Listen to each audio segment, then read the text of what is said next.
Mr. Franklin speech, I realise this is going to be an item of extreme interest to many, many people. Could we try to keep the debate under control? Applause just takes up time. I know you all want to cheer your side, but if you could keep it brief, your applause, we can get on with further discussion. Thank you. Good morning, ladies and gentlemen. Thank you, Chairman, for giving us the opportunity to present this petition on behalf of the 2,708 people that signed it. The feedback from the doorstep was strong, and indeed, throughout the whole of this campaign, either on the stall or in the marketplace, we were pushing an open door. Our campaign was widely welcomed, and we wished the very best of luck. In our opinion, the feedback that we got was generated two key words: impact and trust. Impact. People are very concerned about the impact that this proposed development will have on the town. Throughout our campaign, the one thing that has come back time and time again is the size of the proposed development. On numerous occasions, people agreed the need for more housing, but not on this scale. Had we campaigned on no housing whatsoever, I can tell you we would not have had such support. It was said again and again, yes, we need housing, people need somewhere to live, but why should Cirencester take more than its fair share? In the 2001-2011 local plan, no less than 64% of the district was built in Cirencester. The current local draft plan wants to add yet another 39.2%. Deep concern was expressed about water supply. Rivers running dry are to get one of the wettest winters on record. Gunstall being an example. Well-reported sewage problems. Thames Water is considered to be utterly incompetent in managing these issues. Poor infrastructure, poor potholed roads, town centre parking, access to car parks. Pressures on local services, doctor surgeries, schools already being felt. Local hospital no longer has a 24-hour accident and emergency department. Local employment. Note that the new Aldi store has only employed 50% of the staff locally, according to the local paper last week. Trust, that was the second word. What has come across loud and clear is complete lack of trust in the various agencies that will be involved in managing a project of this magnitude. No trust in the local authority to manage and ensure that developers will be held to account and made to stick to agreed plans. No trust that the planning department is capable of effectively managing such a project with respect to the principles established in outline planning permission being adhered to in final planning permission. No trust that developers would be made to ensure that promised enhancements would be delivered on time. On many occasions, people highlighted instances where in the past promises have never been delivered, shops, transport, etc. Absolutely no trust in the consultation process, regarded as nothing more than a tick box exercise, and the online process is regarded as less than user-friendly and designed to frustrate people and therefore put them off. People want more transparency from the local authority. They are fed up with feeling that there is a hidden agenda and that everything is a done deal. The architects JTP are very professional, but remember they are working on behalf of the landowner. Why is there never a presence from CDC? It is almost as if they, CDC, are passing the buck. In conclusion, ladies and gentlemen, you have an opportunity to really manage the impact on Cirencester and manage the numbers going. You have an opportunity to rebuild the trust in demonstrating how you deal with the impact. Thank you, Mr. Chairman.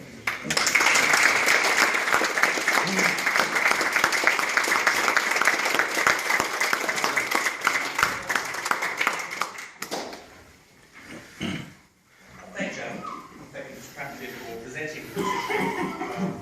Certainly very grateful to you for bringing these issues formally to our attention. Of course, that may come as no surprise to us. And I think it's also beneficial for members to be able to debate these issues and also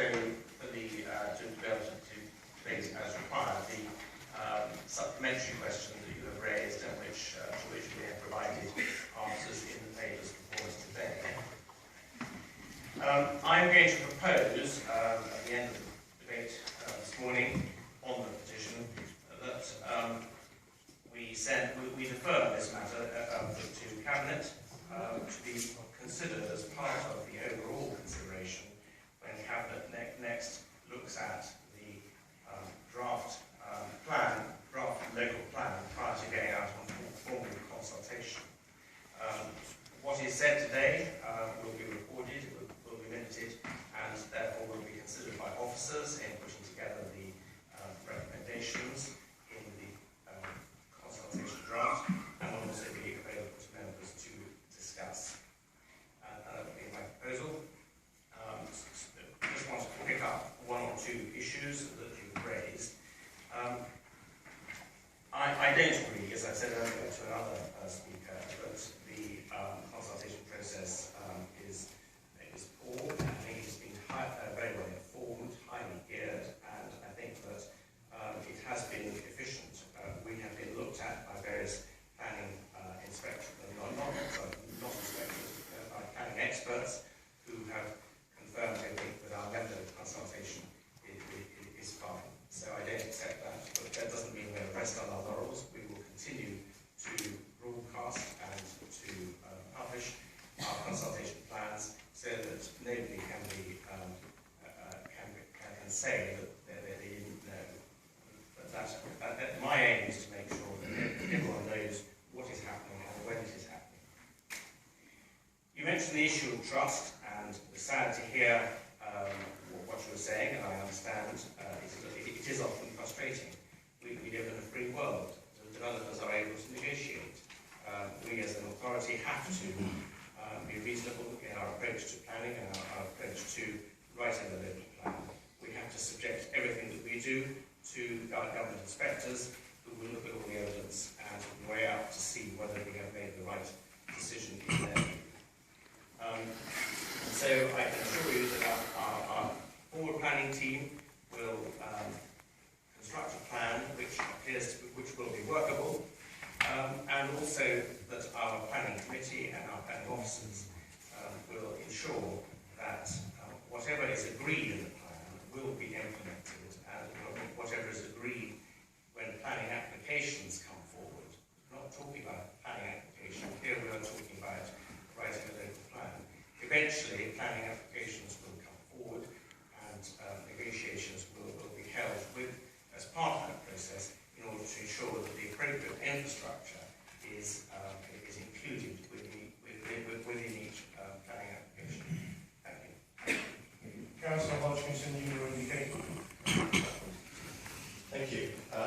Yes, we welcome this petition that's being presented to the Council today, because it actually has created an opportunity to debate this issue for the very first time. It's the first time we, the Backbench Council, have actually been allowed to even discuss it publicly. So we welcome that. And the following is my view, but it's also that of the Liberal Democrat group here today and Liberal Democrat candidates standing in the May 2015 CDC elections. We accept that housing is needed. Of course we do, because there is a huge gap in affordability between the average salary in the Cotswolds and the average house price, and especially so for younger people. And we also accept that Cirencester has to take a share of new housing, but it must be a fair share. And the suggested figure of 2,500 homes in Chesterton is way over a fair distribution around the district. The fact is that it's easier for this council to solve its problems by dumping a massive estate in one place. It solves so many problems, and that's why the easy route is being taken here. But we feel the proposal is too big. It needs to be reduced. So how do you do that? Well, one of the ways is by sharing out small-scale developments around the area. This is what we have advocated consistently, but which has not been accepted by the council's administration, none of whom, it's important to say, represent Cirencester. Villages have in some cases asked for small developments to provide affordable housing and are being told they are not sustainable, in inverted commas. But if those villages want development, and they need development to retain services, to attract young people and to keep families in them, why should they not be allowed to do so?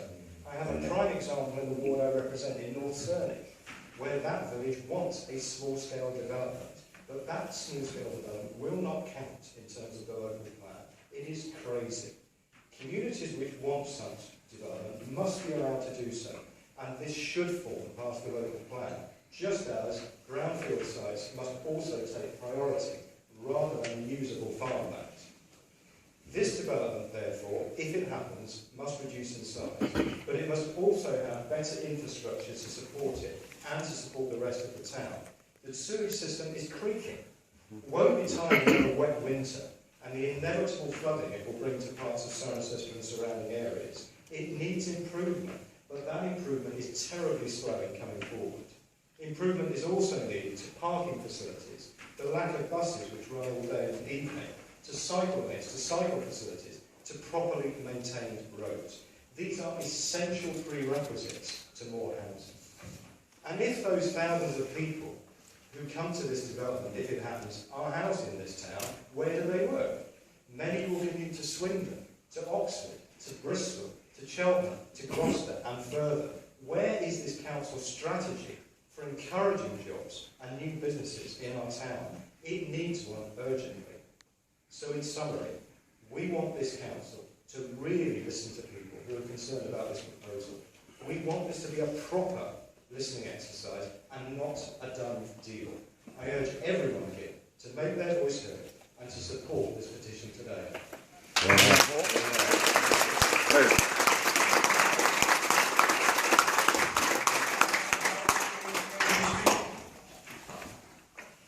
Yes, please. Somebody that's grown up in Cirencester, I've lived here all my life, and I'm lucky enough to be the mayor of this town. You know, it's a great honour, and the thing that makes Cirencester special, we've got a really vibrant community, and that's what I want to talk about. I want to talk about protecting that community. We've got an example up at King's Hill, where that's been very badly planned. What have you got there? You've got empty homes, you've got empty shops. There hasn't been a plan there to really pull it together and make things happen. So that's the first point I want to make. We need a plan to sort that out. We have a housing crisis in the Cotswolds. People can't afford to buy a home. Myself, I'm 21. I can't on average, I'm the sort of wage I'm on, I can't afford to put a deposit down on a house until I'm 45. That's not good enough. I can't afford to rent, let alone, you know, to buy a property. It's unacceptable.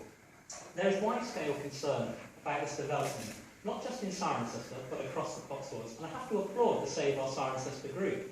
These people aren't a mere protest group. They're saying, oh, we don't want this on our backyard. These people are saying, yes, we need housing to address this huge housing problem we've got in the Cotswolds. They're not saying, no, we don't want it because it's in our backyard. They're saying, yes, this site could be developed, but it needs to be done sensibly, and it needs to be done so it's not going to cripple the town.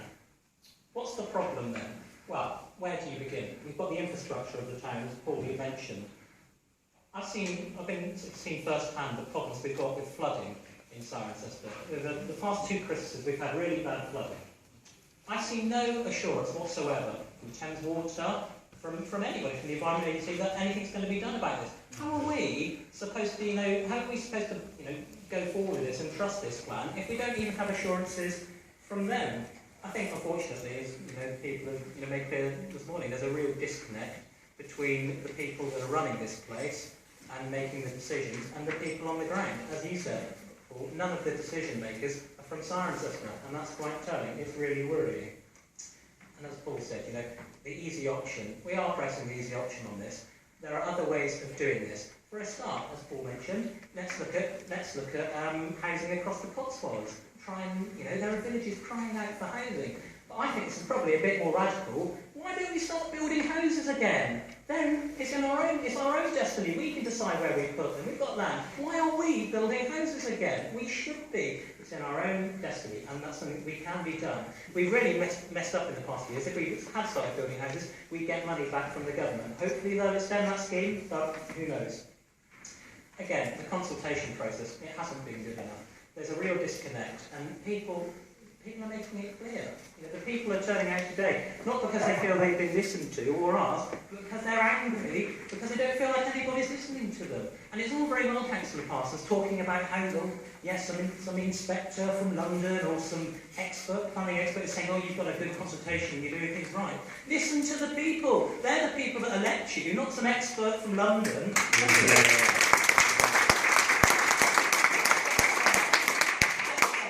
Talk about this for ages, and I'm sure you don't want me to, but we have an opportunity today to make a statement as a council. This is the first time this council has had an opportunity to talk about this. It's unbelievable. We should have been given this opportunity long ago. There's a democratic deficit. Councillor Parsons, I'm so disappointed that you're going to propose a deferment, because I remember we had a similar motion a few councils back. That got deferred to Cabinet. What happened? You didn't take any notice of it, and, you know, it just died a death. So, sad really, isn't it? But come on, please, listen to the people that are here today. Listen to the residents of Cirencester. Do the democratic thing, listen to the people, and let's, you know, get the right deal for Cirencester. Because that's what we want. We want the right deal for Cirencester and the Cotswolds. Vibrant communities and a great place to live.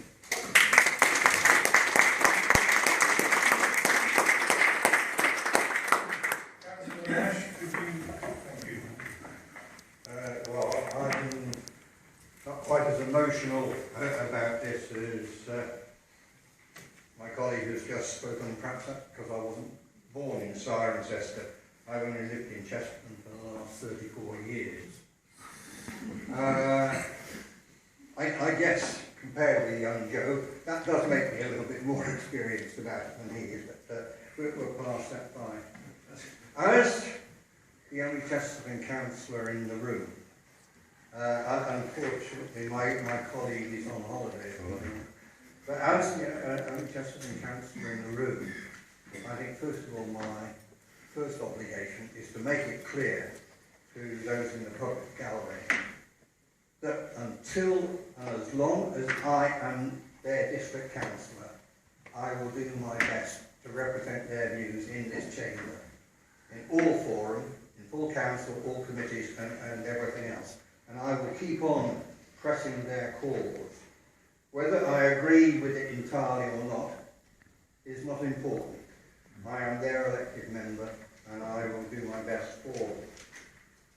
The first point I want to make is the point that has been made a couple of times before, but I'm afraid I have to return to it. In the answers to one of the questions earlier on, in fact, the question from Mr. Brassington, Councillor Parsons, you cited as a reason for not having a greater amount of disbursement one case that I would venture to suggest suits your argument.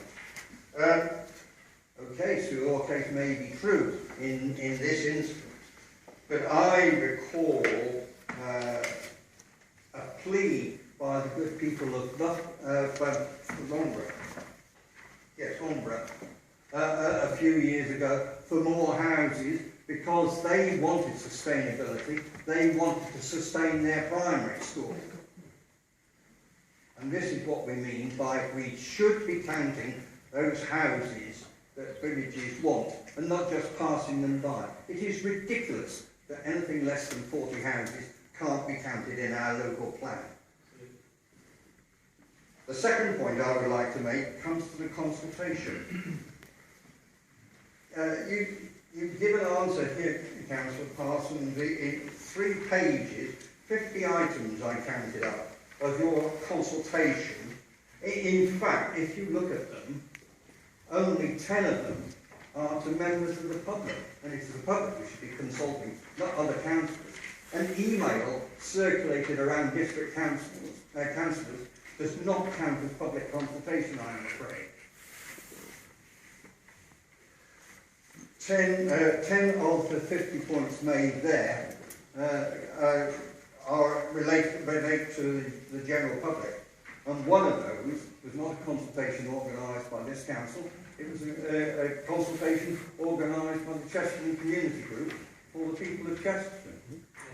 Despite all the publicity that there has been in the local paper and has been engendered by the organisers of this petition, and I congratulate them on that.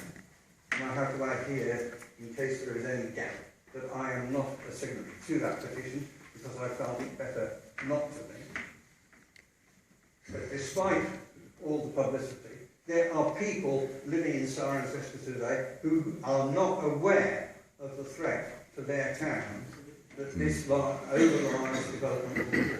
Yes, we need houses within the district. Nobody's disputing that. Yes, a large number of those houses will have to go in Cirencester.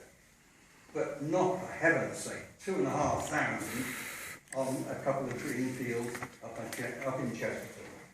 Please think again. Please think again, first of all, on the totality of numbers. Please think again on the disbursement of that total number. And then please think again on the actual locations.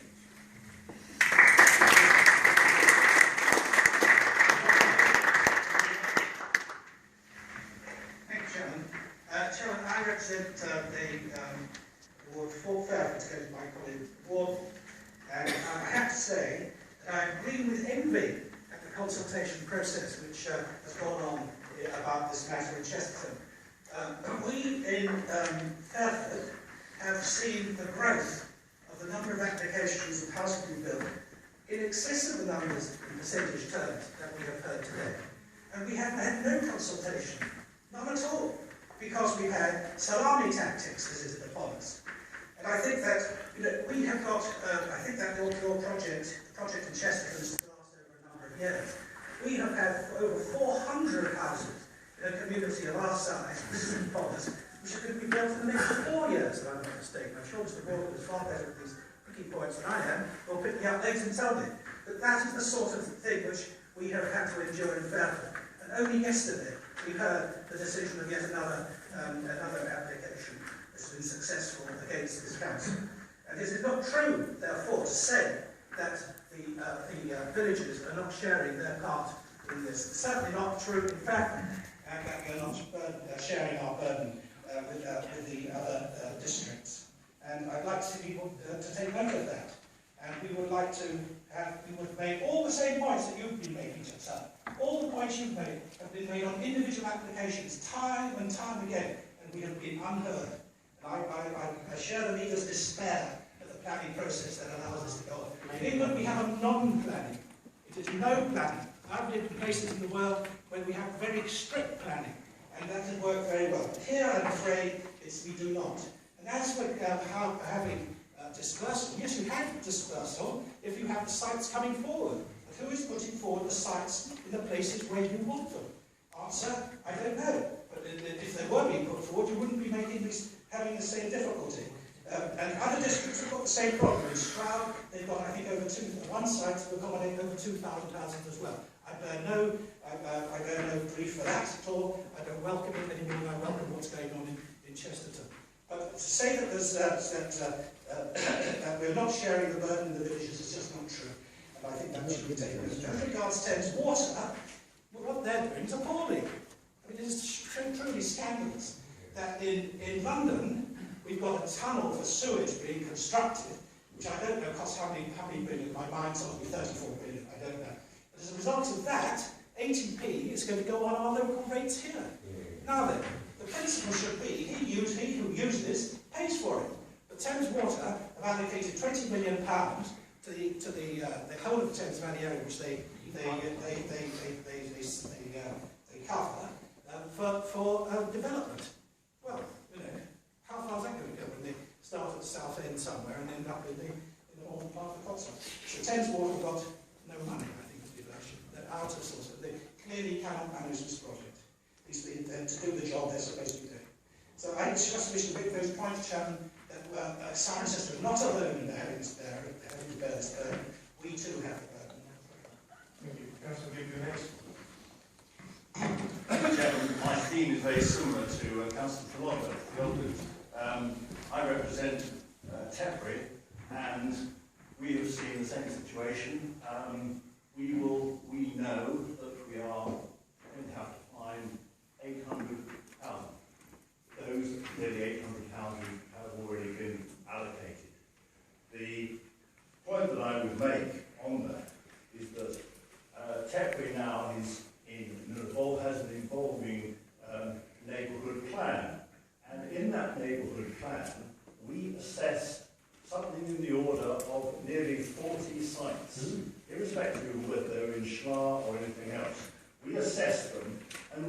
problem all the way down.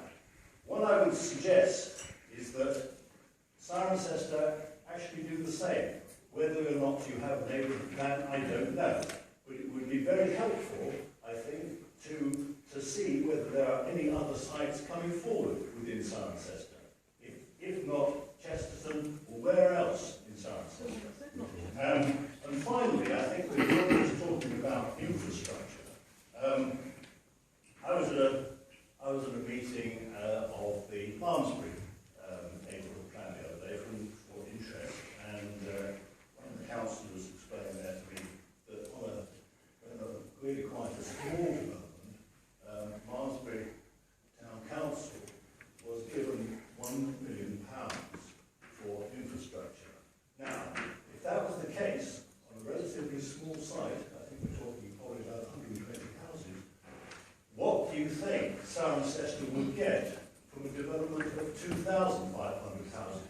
I would suggest that there should be enough money, S106 money, to provide considerable amount of infrastructure in terms of water, in terms of transport, in terms of schools and everything else.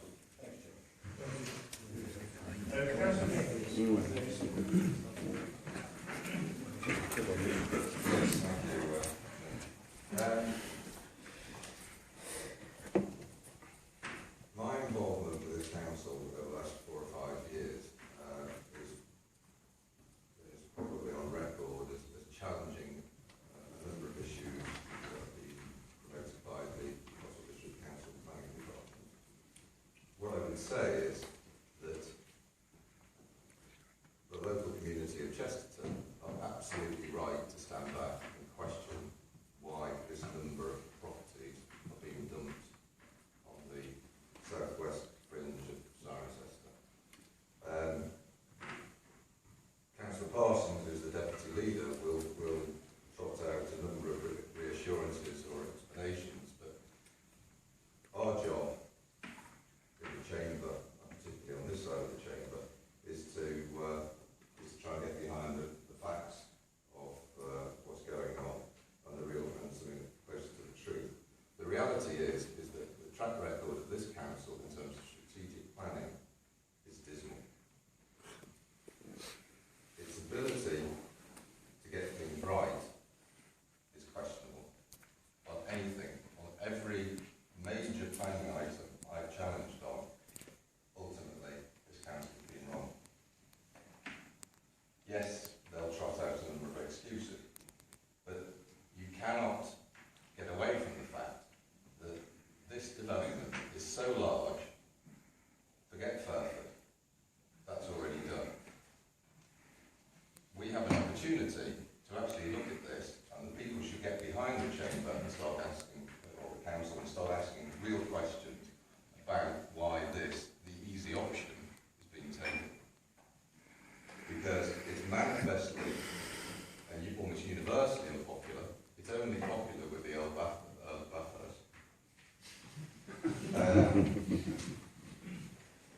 Do we really want a 40% expansion in Cirencester? I came here from Surrey. Sorry?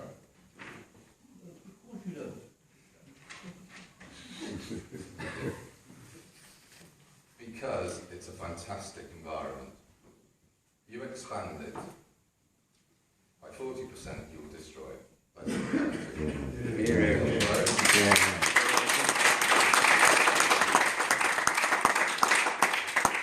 Build roads and schools. If you want to do that, move to Swindon. That's my view.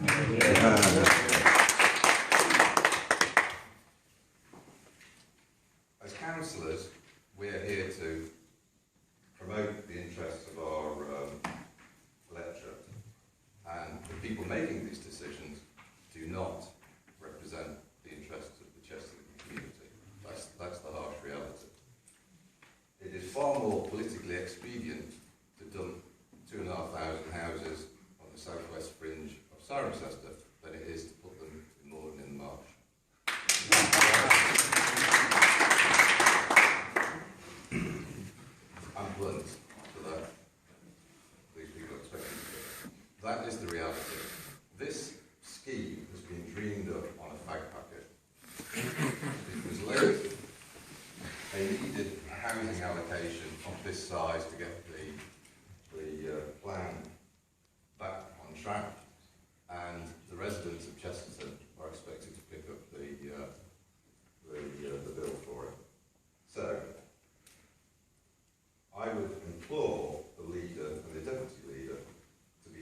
We need to go back, look at other options.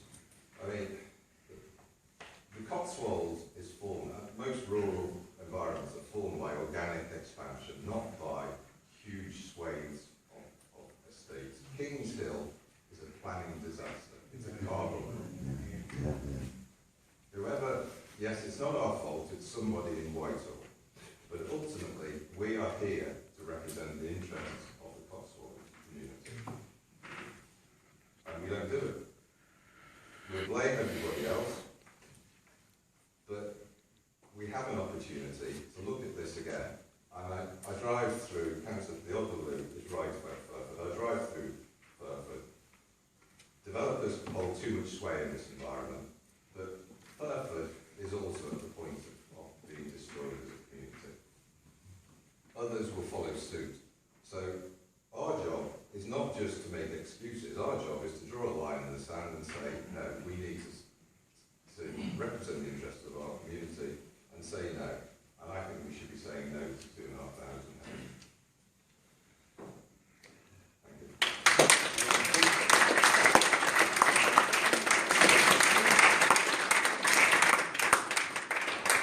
Thank you, Mr. Chairman. I like the suggestion of the previous speaker that these houses should be built in Morton rather than in Cirencester. Can I just make it clear that at the present time we have 3 major developments in Wharton for a total of 725 houses.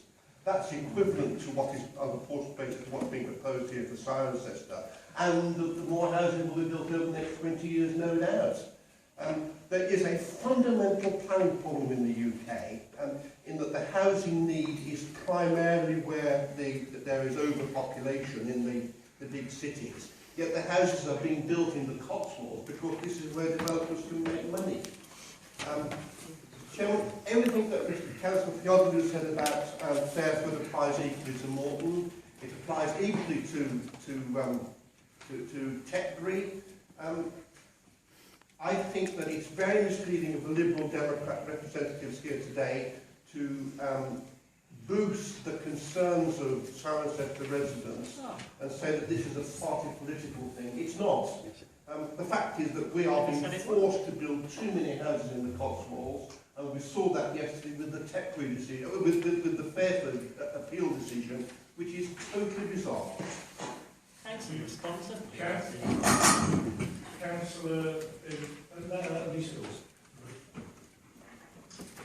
Thank you, Jeff. I just want to remind members that I think since this council came into being, we are on our side of the chamber have certainly recommended a revisit of the whole approach to the way we try to solve some of our housing issues in the Cotswolds. In successive budget debates, we've put forward ideas for beefing up an approach which would help identify and work with communities in the rural villages to identify the sites which, yes, they may be reluctant to bring forward, which may need to be teased out of the process, and where support might be needed to bring forward those housing sites that those communities need. But the council on each occasion has rejected those ideas. We've had motions before on the principle of this distribution strategy, where we've questioned the wisdom of placing such a large amount of housing in one place, when actually we know from our other work that we do, from the annual reports that are presented here, surveys of people, that housing stress in the villages, a lack of affordable housing are the top 1, 2, 3 issues that affect communities in this area. And yet those places are not here. They're all over the Cotswolds. They're in the North Cotswolds, they're in the West, they're in the East and in the South. And yet the response in planning terms appears to be to have a policy of extreme restriction in terms of any development in our villages. And I was a little bit concerned about what the message is to the young people, Carol, who may want to stay in the village with their families. If a single house can't be built there, then what is that message? That's a slow death for the villages. It's just going to be a slowly ageing population living in grand houses with no life in them. That's not a solution. I think in the end, although of course we operate in a very complex planning environment which is beset by national regulations, any strategy that anyone takes, is a matter of choice. And as Councillor Jenkins just said, the choice has been made that a large part of the housing is going to be put in Cirencester, and at the end of the day that is partly, not wholly, but partly about political expediency. I want to switch tack and just say that I think another concern I have is it relates to that issue of trust that the petitioner raised. I would be prepared to support a significant development on Cirencester. I think Cirencester does have to take its fair share. I question whether 40% of whatever total that comes forward is a practical approach. There have to be capacity limits for the area, and I don't think that a standing 40 to 50% is a fair thing to say when the totals of housing required are ever increasing. But I don't trust the council to deliver this development over the long term. I think the history of Kingshill, and people have different views about the design aspects of it, but I would like to just focus on the employment aspect of it. The last local plan put forward Kingshill, it obviously came in through a mixture of regional planning as well, as a sustainable development. Sustainable development principles which are being applied again now. And part of that sustainable development is that there are jobs available, that jobs are developed alongside these developments. But at Kingshill, we haven't had one job developed. The employment land that was allocated there has just been permitted for more housing. When you ask the council what it does to promote inward investment in this area, what it does to make sure that the housing, the employment sites it allocates are actually going to be developed for the economy, you get, well, we've got Gloucestershire First. I sit on the board of Gloucestershire First. They're looking at it. That is not a practical response or strategy for delivering significant amounts of employment that will be required to service 2,500 new dwellings in Cirencester. I think also the point that's been made before is that we live in this part of the Cotswolds in a very connected environment. The reality is that a large proportion of people who will find this development attractive will be incomers. They will come from Swindon, they will come from other parts of the M4 corridor, and they will work elsewhere. So I really do fear that a development on this scale creates a very large dormitory, and that combined with a replication of what we've got at Kingshill in terms of lack of activity and proactivity to bring in new investment, means that we'll lose an opportunity to create more jobs. One final point. By placing such a large amount of housing on one site, and bearing in mind the other housing that's allocated for Cirencester is effectively being built now,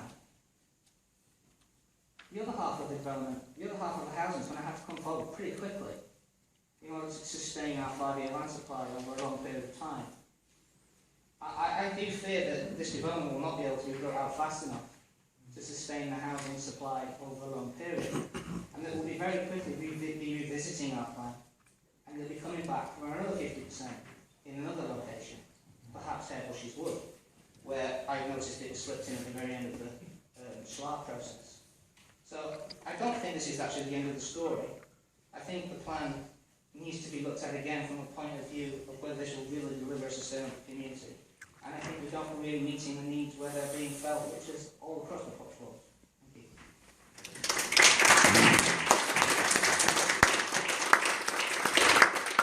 We have now passed the 30 minutes, but I'm not a complete idiot. Or if some people want to say that. There are 6 more speakers. I'm going to allow another 15 minutes maximum. So those 6 speakers have the opportunity to talk briefly and get to the point. Thank you. The next speaker is Councillor Fowles.